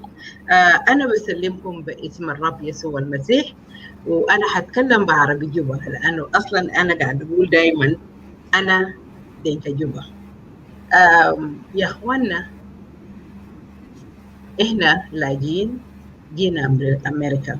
الحياة هنا في أمريكا أحسن من حياة الناس القاعدين في خيم، في خيمة مثلاً في يوغندا ولا كان في كينيا، لأنه في بلد اللي فوقه ده ناس ده هم نالهم شديد، دكاترة طبعاً كتير، حياة هنا عملوا ساهل، موية فيه، مستشفيات فيه، دكاترة فيه. ده ما بيعني إنه ما عنده دكاترة في السودان، عندنا أخصائيين كتار، كان نعينوا العيال تنا اللي بقى دكاترة هم كتار، لكن المشكلة الكبير تنا أنه ما عنده محل الدكاترة ده بقدر يشتغل فوق، أنه ما عنده دواء، أنه ما عنده موية، أنه ما عنده شغل اللي بقدر يتم دكاترة تنا ده. لما أنا مشيت قريب ده في جوبا، أنا جاني مع دكتور براين أديبة، ده من جراحين تنا الشغالين في مستشفى التشاينيز. جيمس ألفونس شغال هناك، دكتور أكاو شغال هناك، دكتور جاوير برضه شغال هناك. إياك تنا ده كله يقدر يشتغل مع جانب حكومة تنا ما قلت لها حاجات عشان كده نشتغل. ده بقى دور تنا شنو؟ إحنا الناس التانيين ده صح في محلات تاكيمة ده هيا صعب، ناس مساكين، حاجات ما في. الفي البسيط ده يا كوتاي ويا أمتاي، أنا بريتك تروى في المستشفى. زمان لما أنا في جوبا يمكن لقيت هسه ده في بلد أنا تدينك ده لسه بتلاو سنون برا، كان جانا بقى عنده إسحال، كان نسيبه عادات الظاهرة ده كان نسيبه. كان جانا عيان عنده هما بدال بتلاو ملابس زي ما مثلا دكتور جين بيتفق معنا، بشيلوا بطانية تقيل بحطوه في راس جنا، ولا زول العيان ده بقولوا خلي سخانة يطلع، سخانة ده بقتلك لأنه كانت تجيني في تحت بطانية، الجسم تاكي سخن، موية بتالا، انت بكون dehydrated، انت هتفقد سوائل. عشان كده مهم كرينا علم بعدون. الناس اللي في كلية طب أنا برجع ليتكم دكتور روزا، انت يا ماسكة دين ده كلية طب في جوبا، في جامعة جوبا. زمان لما أنا كنت طالب في إنديا كان كتلنا قسم لنا بحلة الجم جامعة الندى. أي زول مننا كان عنده أسرة واحد، أنا باين تطعيم تجأت أسرة ده، أنا باين الناس الكبار ده كان هما عندهم ضغط، عندهم سكر، أنا باين دواء تومن ومن يشتري دواء ومن يروح في تشيك اب ولا لا. نفس حاجة محل لما كان فوقه كان محل الناس مساكين شديد، فيران في كتير، حشرات الجيجيني في بيت في كتير. ملاريات برضو فيه. لكن عشان كده لما انت زول في كلية الطب انت بروح في هلا انت بعلم جماعة انت بروح من الجماعة بدل ما انت بتالا سنون تجانا برا شيلوا حاجة قوي شالا قصب سكر. في امريكا هنا بقول لك في بلاستيك بكتو في ثلاجة بدي لجانا وباكل فوقه. عشان كده لسه تجانا ده كده اداكو فوقه. عشان كده قاعد تشوف يا سكر ده شيلوا حاجات وخدوا في كشف تمه. فنعلم ناس تنا دارين تعليم البسيط. حاجة ده ما بشيل زمن. كان باينه من ما كوفيد بدا أن بقى وري لجنوبين تنا كيف أمن بحمي نفسهم. عشان كده أمراض ده كده ما عملوا في جوبا لما أنا أروح في زول قال لي فوق بميكروفون في جوبا كله بيروتان تباري تدينكا تقبائل كله في جنوب السودان. ده شنو؟ عشان كده أعلم الناس حاجة ده مهم كويس مهم جدا. عشان كأننا عمل دور هنا دور تاكي شنو دور تاعي شنو. أنا قاعد بشوف إنه إحنا الناس البرة ده عندنا دور كبير. أمريكا ده ولا دول المتعلم ده هم ما بقى متعلمين ساكت يا جماعة. هم جاء فكروا أنا بقدر أعمل شنو زي ما حسب جروب تنساوين ده هم بدا حتى ده بقى ناس عرفوا بقى في نساوين متعلمين في جنوب السودان. أنا قاسة الحق أنا تكبسوا 30 ده في 100 ده. أنا قال الناس هسه ده يا جماعة إيرس بعملوا بدري ده ما كويس. كلام زي جروب تاع روس جيرلز بريكنج ذا سايلنس لما البنات دي طالع لما هم بقى تعبان من اغتصاب من مشاكل اللي قاعد يحصل. ريفيجيز ده كله جه مر بحاجات ده كان ما ونسوا وانا اسكت بيه عشان قال ده ايه كلام ده ما بوقف. الرجال ده لسه كل وقت بيجا وبيغتصب بنات ده.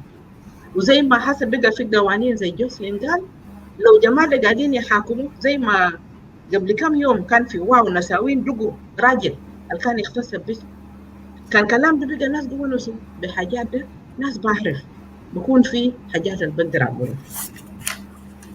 كوفيد 19 يا ودفي كلنا في خيام ده كان بدا بنتشر لانه انت بتلقى خيمه سكر واحد ده فوق الناس كتير ما في محل تاع ايسوليشن انت بقدر جاني براو زي ما قاموا في الدول تانيين ده ما في. عشان كده حسد ده مرض بقى قاعد ينتشر في جوبا ذاته في ناس كتير ماتوا. في ولد خالتي تاعي ماتوا قبل شهر كمان رئيس تنة الكوميونتي انه موتوا كمان في جوبا بكورونا فيروس.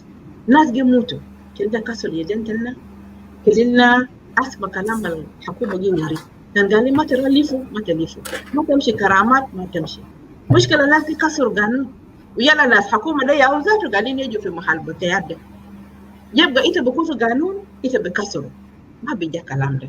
نفس الحاجه في عراس. For we as a community utilize the services we have. We are the change.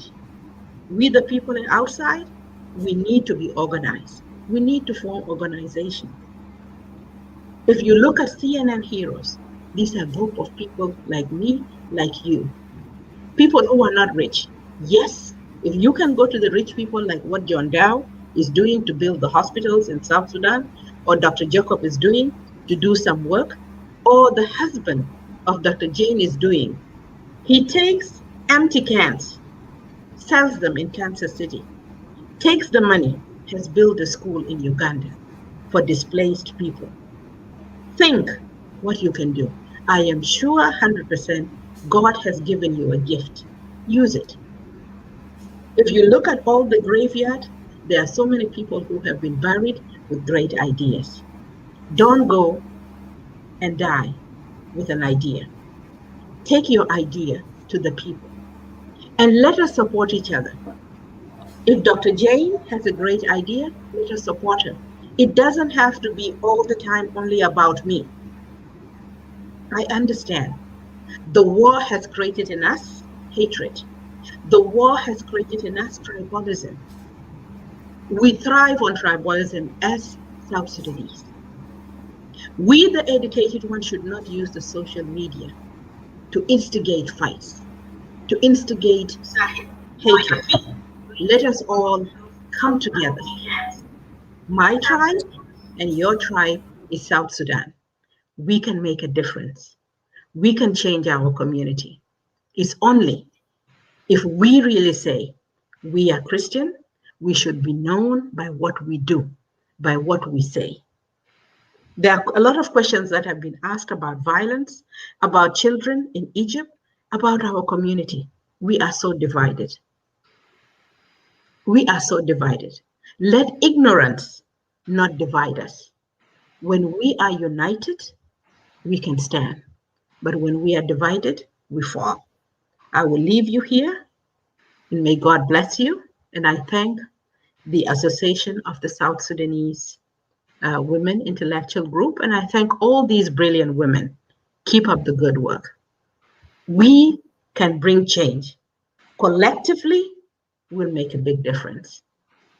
God bless you.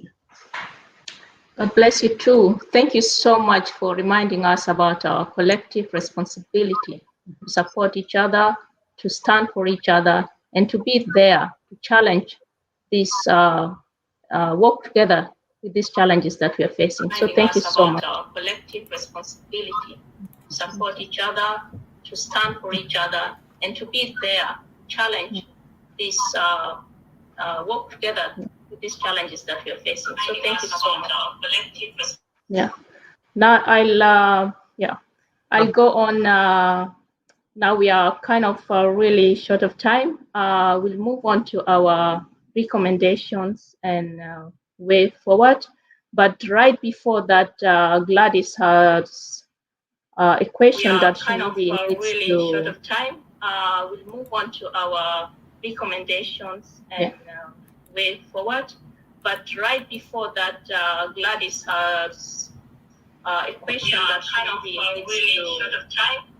We'll move on. Yeah.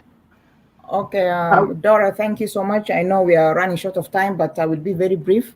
Regarding the sexual and gender-based violence prevention, especially within the POC, we know that for women and girls, the level of sexual violence remains a major concern. Frequent incidents of gender-based violence remain daily reality for the women and girls. I remember in November 2018, around 150 women were sexually assaulted in Bentiu within just 2 weeks. The attacks were widely covered and underscored the severity of the threat that remains even after the peace agreement was signed, but perpetrators were never brought to book. The POCs have been set up as emergency measures to provide safe zones protected by UNMISS. However, women and girls within the POC are not particularly safe. Although UNMISS forces conduct some regular patrols, such as firewood patrols, whereby UNMISS troops escort women to collect firewood outside of the POCs as preventive measures to deter the incidence of sexual violence against them. Attacks on women and girls still occur near the POCs. To prevent sexual and gender-based violence from women and girls, a multi-sector of NGOs that operate within the POCs provide timely response to such incidents by providing services such as medical, counseling, and psychosocial support. UNMISS on its part as well, and other humanitarian partners conduct awareness raising within the camps to community leaders and even to the IDPs themselves on sexual and gender-based violence, sensitizing them on the dangers and consequences of the same, and response and service availability within the POC, so they will be able to know where to go when sexual violence happens. However, perpetrators are mostly community members within the camp, or even sometimes unknown gunmen or unknown men outside the camp who attack the women when they go outside searching for their livelihood. Then also in some areas, we find that military and even paramilitary groups and individuals continue to target women at their at water points, firewood collections, and food gathering locations. So women and children are frequently raped, sexually abused, and tortured. So at this stage, we think that advocacy for the government to enact gender-sensitive laws that could protect the IDPs and refugees, especially the women and children within the camps. The IDP sites should be engendered to be conducive for women and girls who flee their areas due to reasons stated above due to insecurity and protracted conflict. Over to you, Dora. Thank you so much, Gladys. These protection laws are very important to be able to keep the women and children away from violence. So thank you so much. Now we are almost over with our time. I'll ask you to come with your final recommendations, way forward, and conclusions. So I'll start with you, Jacqueline. Please, if you can give your final comments or recommendation moving forward. Thank you once again.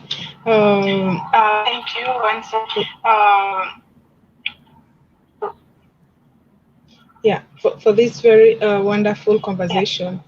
In my final recommendation, I would want to put forth the issue of young women participation in decision making and peace building as one of the key as one of the key way forward to build their capacity. Because when you see wherever there are activities where young women and young people can fully participate, being it in a refugee camp or being it in the IDP camps. So let's always try to pay close attention to how comfortable, how are the mobilization being done? Are there opportunities for them? Because we have seen that a majority of young people, especially young women, are being left aside in participating in some of these important forums where they can share their experiences, their frustration as a young person living in the camp, as a young person, assuming responsibility of a motherhood at a very early age.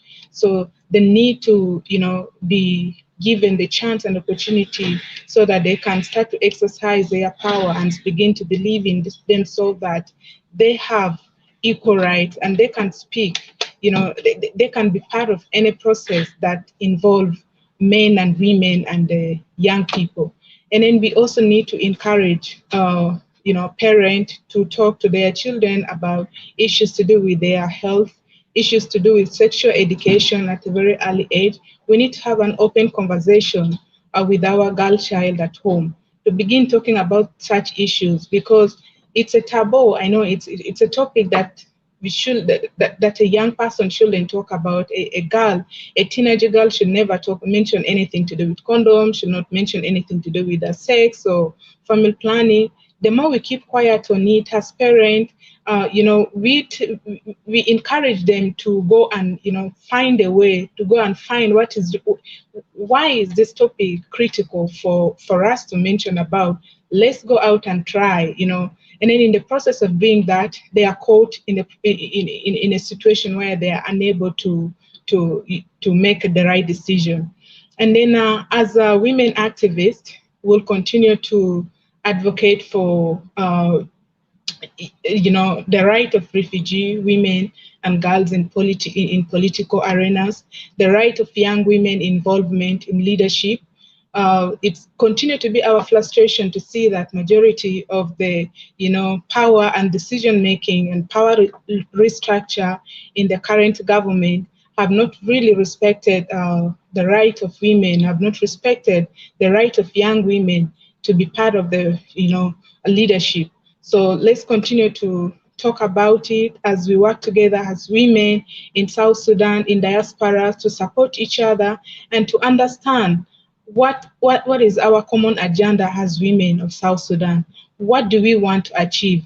What are we looking forward for? And I really appreciate this platform, Women Intellectual Forum. They have been holding several conversations on different topics that are really important and passion of ensuring that women empower, that women come forward and speak, that issues of women is spoken outside. So I just want to encourage the forum to continue organizing and inviting, people to share their experiences, the victims even to come forward, because one of the key things we have identified is in issues to do with GBV is because we are not documenting a lot of issues.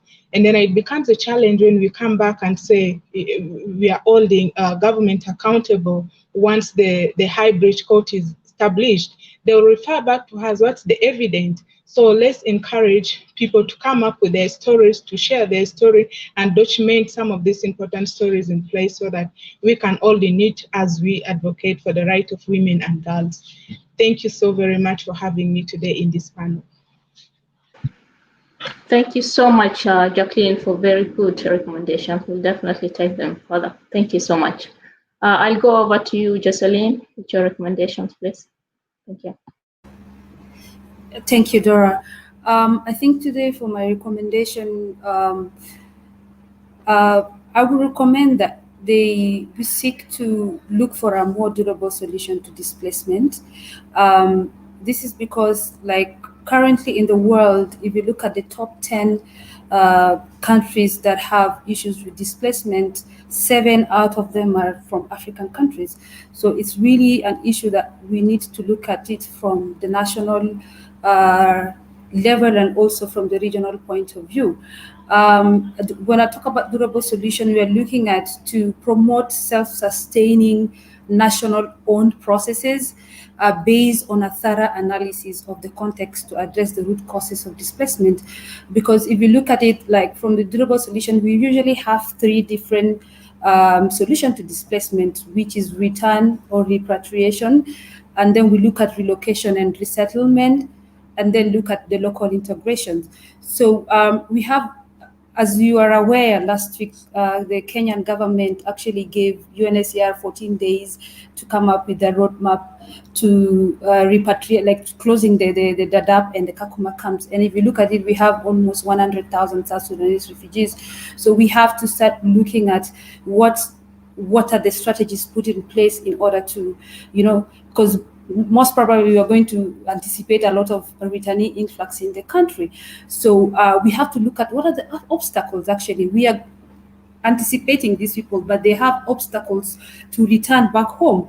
So it's good to look at it from the categories. We have different categories of obstacles. So we have one which is related to livelihood, opportunities, and access to services. But then we also have a more complex category of refugees and IDPs who are not able to go back to their area of origin because of security issues.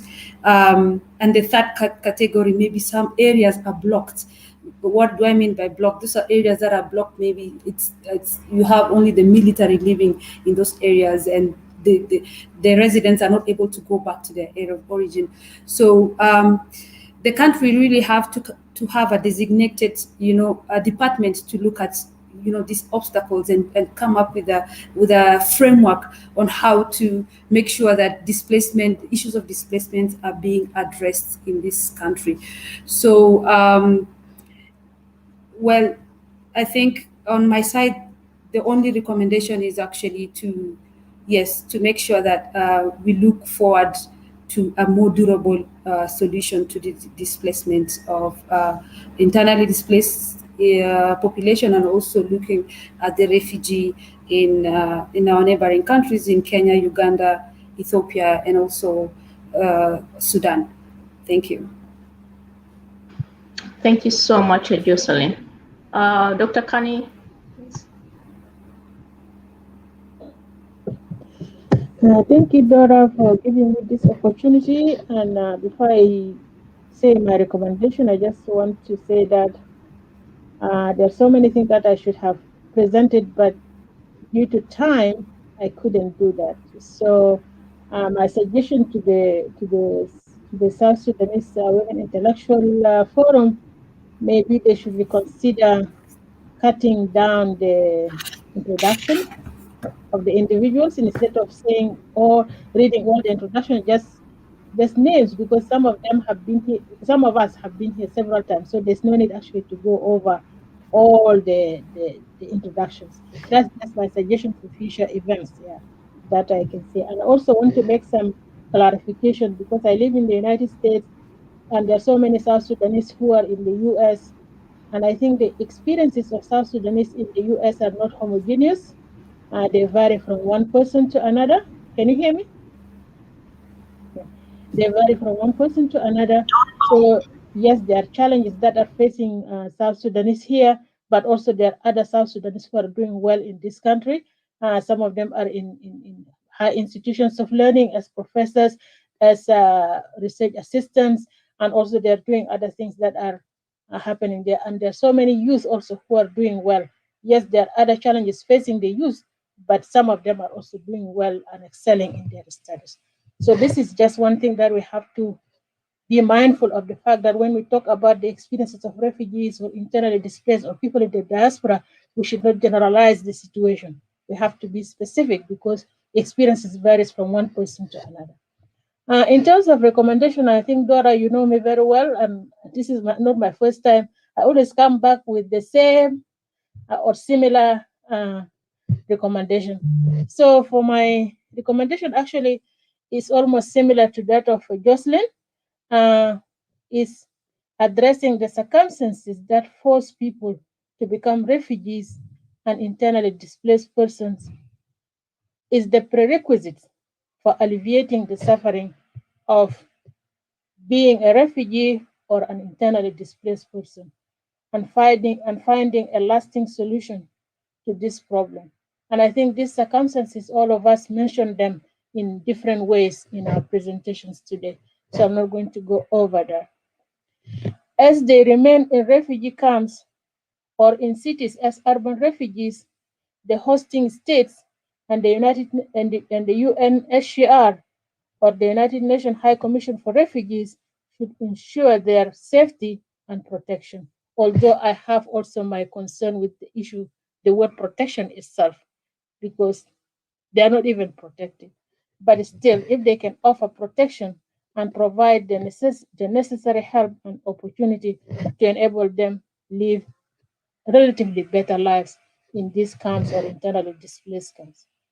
And for refugees and immigrants who are resettled and living in the West, and majority of whom have become permanent residents or citizens like myself, for example, should do multiple things simultaneously. First, they need to build their lives and that of their children or families in their newly adopted countries, whether they live in the United States or in Canada, Australia, or Norway. And also, they need to integrate and should not see themselves as temporary residents waiting to return somewhere else. Because sometimes most of us who left Sudan, not because we want to leave Sudan, but because of the circumstances that we found ourselves in, we had that understanding that we're going to go back. But look at us now, we're still here. So we have to make the country that we're living in as home and make life there. Second, they need to get organized and engage in advocacy and activism to lobby their governments, such as the United States and the Canadian governments, to pressure the government of South Sudan to implement reforms that will lead to democratic change and political stability. This democratic change, in turn, will facilitate the return of refugees, especially those in refugee camps in Africa, to rebuild their lives and livelihoods, and will allow the IDPs uh, to leave the internally displaced persons camps or POCs and the bushes of South Sudan to rebuild their lives and that of their families. In conclusion, I would like to thank the South Sudanese Women Intellectual Forum for inviting me to share my knowledge with the audience, especially my work with the refugees and immigrant communities in the United States. I encourage the audience, and in particular South Sudanese, to read my work on South Sudanese women refugees, women and gender and customary laws, and my research work on the African immigrant communities in the Bronx, in New York City, in the US. And some of this material actually are online because I was unable to finish what I am supposed to present today. So if you can just consult those sources, you'll find a lot of information, in particular about women refugees and immigrant communities, in particular African immigrant communities in the United States. Thank you, Dora, for hosting us. Thank you so much, Dr. J. We'll definitely have you back. This is a complex topic and we can't really compound it in this short time. So we'll definitely have you back. And in regards to introduction of the panelists, because every time our audience changes, so we need to introduce the audience. So I understand, but we'll definitely have you back. Thank you. Next time, don't introduce me. Just. Okay. But there might be some new people who haven't known you. So yeah, but it's okay. No problem. Yeah. Now I'll move on to Gladys. Please give us your last recommendation.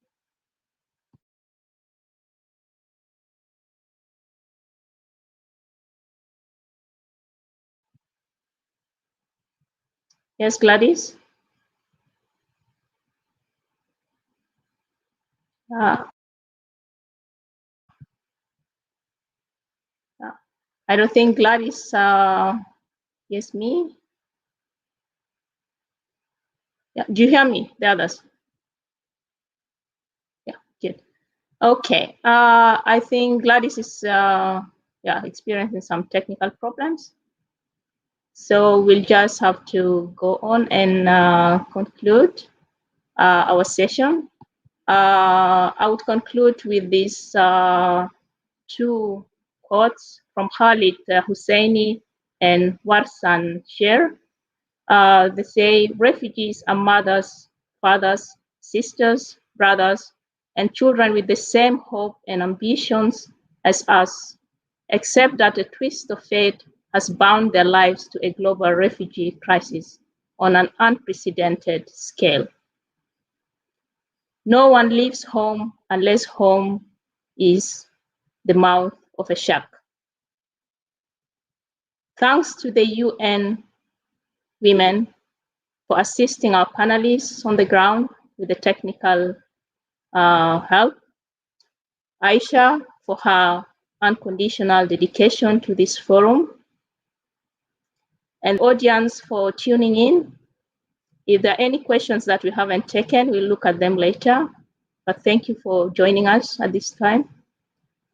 And we are wishing you all a very blessed Easter.